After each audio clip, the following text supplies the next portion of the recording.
अस्सलाम वालेकुम pregnant ladies, white discharge in pregnancy वो क्यों होता है, नॉर्मल होता है या नहीं, इसका ट्रीटमेंट क्या है, इसका रीजन क्या है, और अगर आपको ये इन्फेक्शन हुआ भी है तो नेक्स्ट टाइम आप इसकी प्रिवेंशन के लिए क्या क्या एहतियाती तदाबीर कर सकती हैं, ये सब हम आपको आज की वीडियो में बताएंगे। तो आप हमारे चैनल मदर डायरी को सब्सक्राइब कर लें, साथ में बेल आइकन प्रेस कर दें, वीडियो को लाइक और शेयर मस्ट करें। तो चलिए स्टार्ट करते हैं। सबसे पहले मैं आपको बताऊंगी कि वाइट डिस्चार्ज होता क्या है। वाइट डिस्चार्ज एक लिक्विड होता है, ये चिपचिपा सा होता है जो कि आपके प्राइवेट पार्ट से एक्सपेल आउट होता है। इसके अंदर कुछ सेल्स जो बच्चा जानने के मुंह से एक्सपेल आउट होते हैं वो भी मौजूद होते हैं, और साथ ही साथ कुछ बैक्टीरिया जो आपके प्राइवेट पार्ट के पीएच को मेंटेन करने के लिए होते हैं वो भी इस डिस्चार्ज में शामिल होते हैं। नेक्स्ट मैं आपको इसके रीजंस बताऊंगी कि ये क्यों होता है।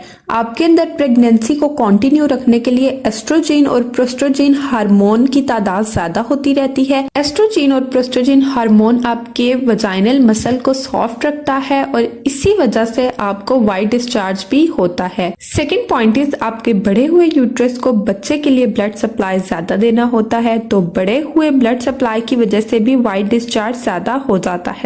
नंबर थर्ड पॉइंट इज बच्चे का वेट ज्यादा होने की वजह से भी होता है। जैसे ही प्रेगनेंसी आगे बढ़ेगी आपके बच्चे का वेट बढ़ेगा, बढ़ा हुआ बच्चा सर्फेक्स पर प्रेशर देगा, इसी वजह से आपको वाइट डिस्चार्ज ज्यादा हो सकता है। इसको आप प्रेगनेंसी का अर्ली सिम्टम्स भी मान सकती हैं, क्योंकि अगर आपने कोई टेस्ट नहीं करवाया, कुछ भी नहीं करवाया और आपको वाइट डिस्चार्ज बहुत ज्यादा हो रहा है तो ऐसा माना जाता है कि आपकी प्रेगनेंसी कंफर्म है। लेकिन ये हर लेडी में डिफरेंट काम करता है, हर लेडी के अपने हार्मोन्स होते हैं, तो प्रेगनेंसी टेस्ट करवाना बहुत जरूरी है। जैसे ही आपकी इम्प्लांटेशन होगी प्रोस्ट्रोजन बढ़ेगा और इसी तरह आपको वाइट डिस्चार्ज ज्यादा होना स्टार्ट हो जाएगा। और वाइट डिस्चार्ज की भी अपनी अपनी टाइप्स होती हैं, कुछ नॉर्मल होते हैं और कुछ एबनॉर्मल होते हैं। वाइट डिस्चार्ज जैसे जैसे प्रेगनेंसी आगे बढ़ेगी उनके सिम्टम्स चेंज होंगे, इसी तरह वाइट डिस्चार्ज की भी कंसिस्टेंसी, उसका कलर, उसकी क्वांटिटी में भी चेंज आएगा। अब मैं आपको बताऊंगी कि वाइट डिस्चार्ज किस हद तक नॉर्मल होता है। नॉर्मल डिस्चार्ज मिल्की वाइट होता है, इसकी कोई स्मेल नहीं होती, ये कंसिस्टेंसी में पतला होता है, इससे कोई इरिटेशन नहीं होती, आपके प्राइवेट पार्ट में कोई भी खारिश नहीं होती, इचिंग नहीं होती, आपके प्राइवेट पार्ट का एरिया स्वेल नहीं करता, साथ ही साथ रेडनेस नहीं होती, किसी किस्म की एब्डोमेन में पेन नहीं होती। लेकिन कुछ चेंजेस बताती हूँ जो अगर डिस्चार्ज में आ जाएं तो जरूरत होती है आपको मेडिसिन की।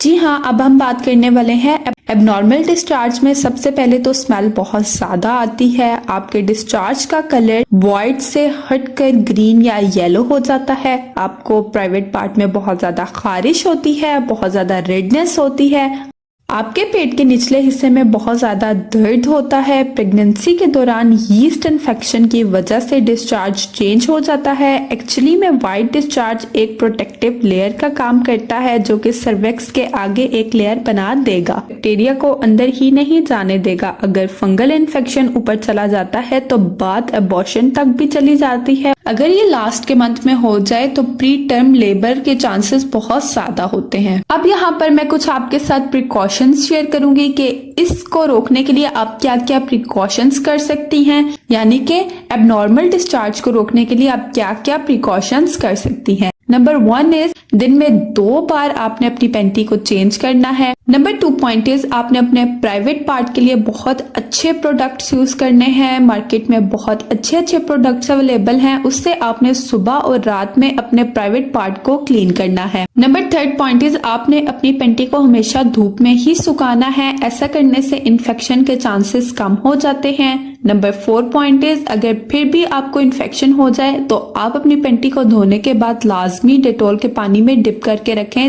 नंबर 5 पॉइंट इज अपनी प्रेगनेंसी में टेम्पॉन्स या मेंस्ट्रुअल कप बहुत कम यूज करें। बहुत सी लेडीज को ऐसा होता है कि उनको जब वाइट डिस्चार्ज बहुत ज्यादा होता है तो वो टेम्पॉन्स यूज करना स्टार्ट कर देती हैं। आपने ऐसा नहीं करना। अगर आपको बहुत ज्यादा वाइट डिस्चार्ज की वजह से इरिटेशन होती है तो आप पैंटी लाइनर यूज करें, टेम्पॉन्स का इस्तेमाल मत करें। एंड में मैं आपके साथ ट्रीटमेंट से रिलेटेड कुछ डिस्कस करना चाहूंगी कि अगर आपको अपने वेजाइनल डिस्चार्ज में कुछ भी चेंज नजर आता है, ग्रीनिश या येलोइश नजर आता है, तो आप लाजमी अपनी डॉक्टर से कंसल्ट करें। क्योंकि ये छोटी बात नहीं है। आपके डिस्चार्ज में चेंज आने का मतलब है कि आपके अंदर कोई प्रॉब्लम चल रही है और ये प्रॉब्लम आगे जाकर बहुत बड़ी भी बन सकती है। इसको घर पर मत ट्रीट करें। आप घर पर इसकी प्रिवेंशन कर सकती हैं लेकिन इसको खुद ट्रीट नहीं कर सकती। तो जैसे ही आपके वेजाइनल डिस्चार्ज में कुछ भी चेंज आए या आपको हल्की सी भी इरिटेशन हो, कुछ चेंजिंग हो, रेडनेस हो, इरिटेशन हो, ईचिंग हो, तो लाजमी आप अपनी जो गायनाकोलॉजिस्ट है जिसके पास आप चेकअप के लिए जा रही हैं उसको मस्ट इस बारे में बताएं और इससे रिलेटेड मेडिसिन भी लें। तो ये थी हमारी आज की वीडियो। मैं उम्मीद करती हूँ आपको पसंद आई होगी। अगर आप प्रेगनेंसी से रिलेटेड हमारी वीडियो देखना चाहती हैं तो प्रेगनेंसी से रिलेटेड डिफरेंट टॉपिक्स हमारे चैनल पर मौजूद हों। बच्चों से रिलेटेड टॉपिक्स भी मौजूद हैं। बच्चों के मसाइल, हर तरह के उनके खाने के, उनके सोने के मसाइल से रिलेटेड वीडियो मौजूद है। इसके अलावा रिसेंटली हमने प्रेगनेंसी केयर इन विंटर पे वीडियो बनाई है। तो अगर आप प्रेग्नेंट है उस वीडियो को मस्ट देखें क्योंकि विंटर का सीजन है, आपको उससे बहुत ज्यादा हेल्प मिलेगी।